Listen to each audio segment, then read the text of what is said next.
What's going on, Bulls Nation? It's Superspan here. Today I just kind of wanted to talk about the insane game that was the 9-10 seed in the Eastern Conference featuring your Chicago Bulls and the Toronto Raptors. A lot to unpack in this game, but I tell you, it was an absolute thriller of a game. It was just in classic Bulls fashion. They just leave it till the very end to secure the win, but I'm not complaining. I am extremely happy that they pulled that one off. I honestly didn't see it coming. We were down 19 points at one point, and Zach was having an awful game. Demars wasn't looking too great. Not a lot of offense going on for the Bulls, but the second half was absolutely just magical. Like, Zach LaVine, that crazy man, scored 30 points in the second half. He just carried the team at the end there. He had 9 points at the end of the first half, finished the game with 39 points. Absolutely phenomenal. DeMar ended up with, I believe, 24 points. Vooch had a double-double. Patrick Williams looked aggressive. His defense was great. He had a couple blocks, a couple steals. Shout out to Dante right here. And he looked great. I mean, him and Zach really surprised me. I mean, Zach, we all know, could score like crazy. But it honestly seems like in these clutch situations, especially if we're down by a lot, that he just sort of defers to DeMar and just sort of lets him take over. But that was totally not the case this game. Zach just attacked the basket relentlessly, going to the free throw line a ton, getting a ton of and ones. I think he still shot just about 50%, if not above 50% overall, but 3-point still wasn't looking too great, but it wasn't terrible. I mean, the dude ended up with 39 points, so I'll take it however he can get it. But honestly, that is not even the story of this game. DeMar DeRozan's daughter, DR DeRozan, I mean, I don't know if you guys saw it. You probably did if you're watching this video. I mean, why else would you be watching a Bulls podcast / vlog if you weren't a Bulls fan? I mean, unless you're just a supporter, which, hey, I'll take it. But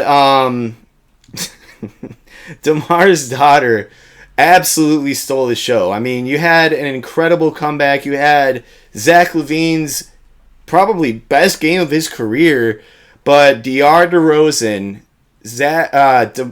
DeMar's 9-year-old daughter, basically what she was doing, if you didn't see it, was shrieking at the top of her lungs at the for every time a Raptors player was at the free throw line and about to shoot.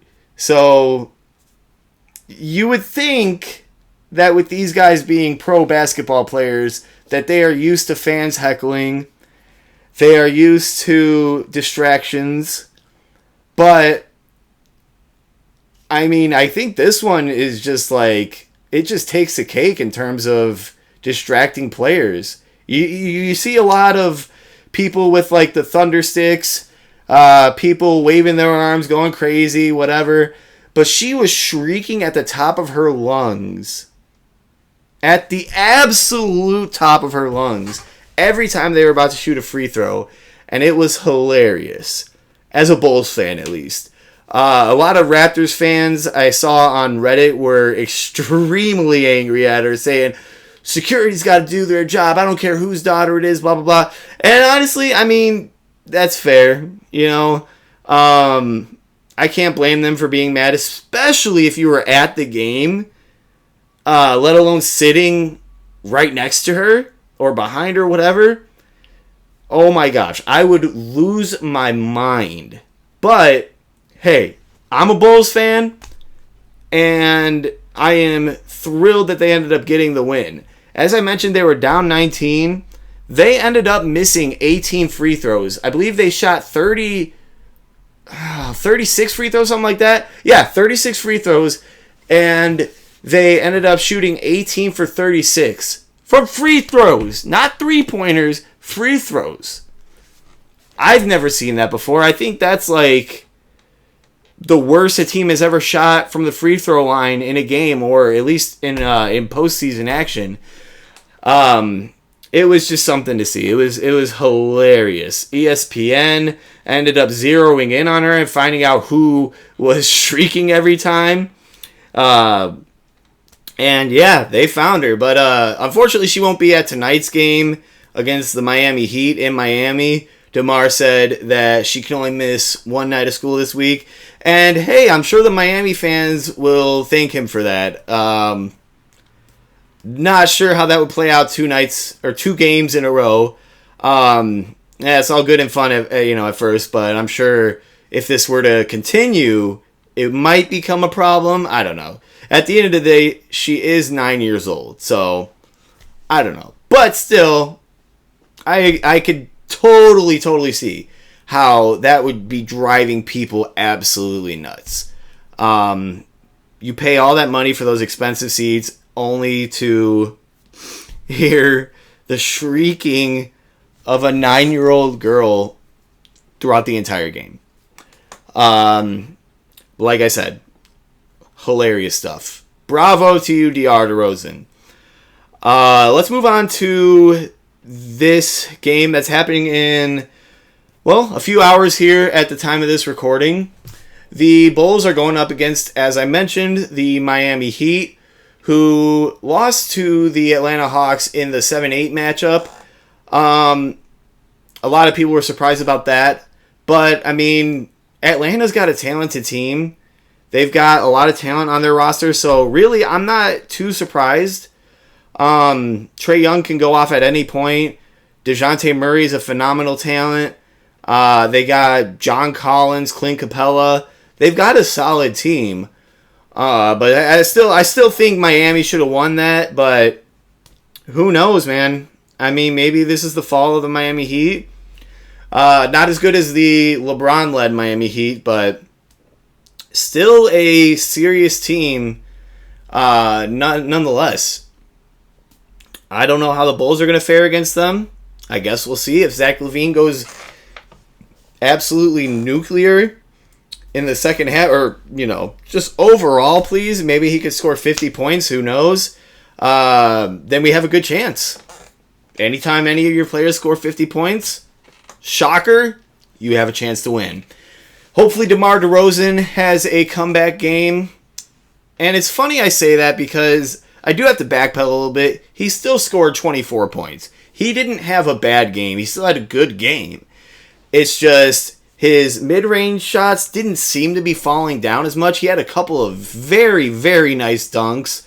But, I don't know. He still had a great game. So hopefully he can get into the 30s, and hopefully Zach can get into the 30s. Maybe even 40s. Who knows? And beat the Heat, It's a lot tougher of a matchup, I feel like. But who knows? Who knows with this team? I mean, we lose to the bad teams and we beat the good teams. I still consider the Miami Heat to be a relatively good team. They've got a lot of great scorers, great defense, and I mean, Jimmy Butler is just the ultimate leader. Anytime you got him on your team, you have a chance to win. Period, point blank, whatever. The dude gets about 1 million free throws a game. So we'll see how this plays out. I'm a big fan of Tyler Hero, big fan of Bam Adebayo. I think he's phenomenal. Kyle Lowry can go off at any point. So I mean, we'll see. We'll see how the Bulls can fare out against the Miami Heat tonight. Wouldn't be surprised if they got blown out by 40. Wouldn't be surprised if they won by 20. I'd be surprised if they won by 40. But, I mean, hey, you never know. It looks like we're finally seeing the start of playoff Zach. Maybe the potential growth of Patrick Williams. I mean, they both looked like they wanted to win. Patrick's defense was amazing. He only scored like 10 points, but still he had 10 crucial points, I feel like. Alex Caruso was amazing as always. So we'll see how this game goes against the Heat here. But anyways, guys, that's going to be it for today. I hope you guys enjoyed. Please leave a like and comment down below. And I'll see you guys next time. Hopefully after another Bulls victory.